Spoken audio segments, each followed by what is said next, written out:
Hey guys, today I want to try something different. It's kind of an overcast, rainy weekday afternoon here in Bangkok, and I wanted to share a few insights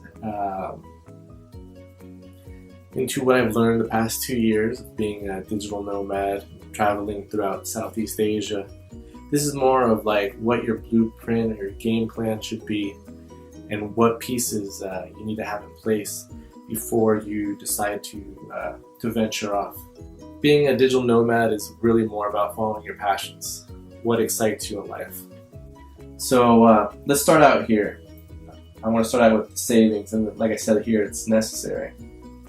So this is my recommendation. You need about $10,000 in savings before you decide you're going to leave. And you got to be completely debt-free, and you're going to need about 3 months worth of rent to move into an apartment if you decide to stay in one location for a long period of time.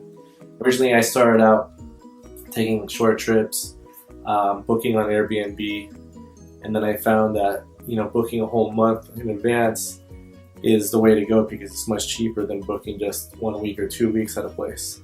I'd suggest always sticking with Airbnb because it's going to be cheaper than a hotel, and that way you can bounce around.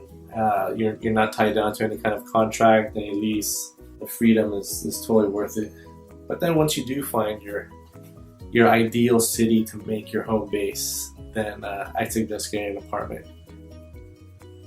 So this is key right here, and this actually came to me later in the experience than earlier.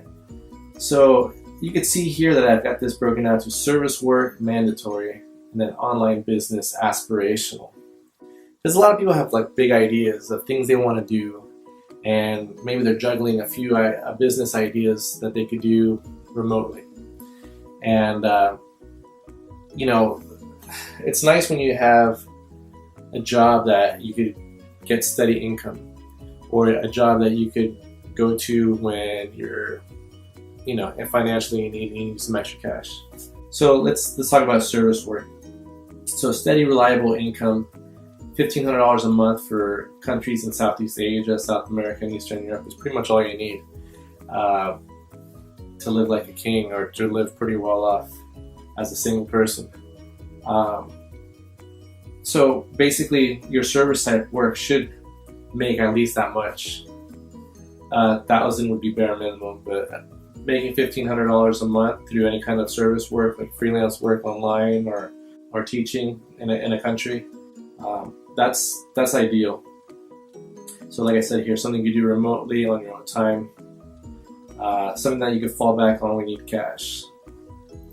And here's the business aspirational. So what you need is something self-sustaining if you are gonna launch a business. The big picture goal is to have that business take over your service work, so you're not tied to putting in a set number of hours every week in order to get food on the table and pay for bills. So your online business should kind of maybe take a lot of work at the beginning to set up and get going and working, but eventually you want to have maybe like a virtual assistant help out and take over the back end of the business, and you just collect a check every month. But that's like the bigger picture thing. So it's your self-sustaining, long-term passive income, ability to sell the business or have it fund your retirement savings. So if you're going to go on this journey of being a digital nomad and living remotely, location independent and all that, you really do still have to think about your retirement and long-term plan. I think a lot of people have ideas of what they want to do when they leave their country for a while, and some are just doing it for a short time, few months, a year, maybe 2 years, and then others kind of want to maybe relocate somewhere permanently for an extended period of time. But you're going to have to think about your long-term prospects of going this route, since you're not going to have a 401k, you're not going to have an employer helping you out with giving you stock bonuses and all that. Your online business should be your ultimate goal, to take over your service work and to help fund your retirement. And it shouldn't be your main goal right off the bat. Like I said, you're better off doing those two things: service work being mandatory to pay your everyday expenses, having a steady income, that is the way to go. Your online business is something that you aspire to have. You can test a few different business models until you hit the one that's working for you, and then use that as your main source of income and retirement funding.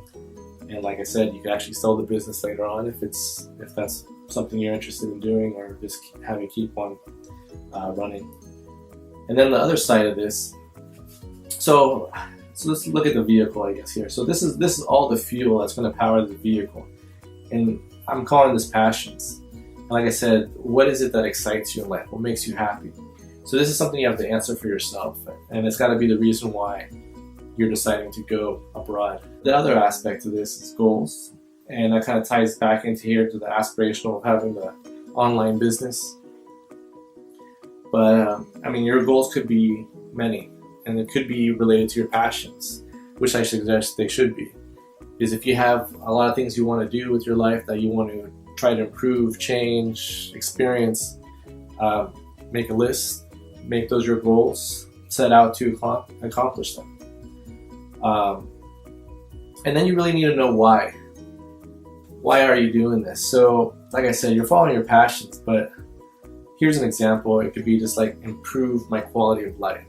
So maybe where you live currently, it's not providing you with the experiences that you're in need of. Maybe you're bored. Maybe there's not enough excitement in town. There's a bigger world out there, so you want to go explore it. So you want to improve your quality of life. Maybe things are less expensive. Your money could go further in another country. So if I could just wrap this up, I would say this is critical. You're having your service work in place before you leave. Make sure that you're getting income in every month. Don't rely on your savings. Your $10,000 in savings should be, your backup, not your main source of income. It's kind of like your emergency fund as well. And you want to get to the point where you're actually building up your savings from your service work money that you're getting every month. And then, like I said, the aspirational online business is what you should do next.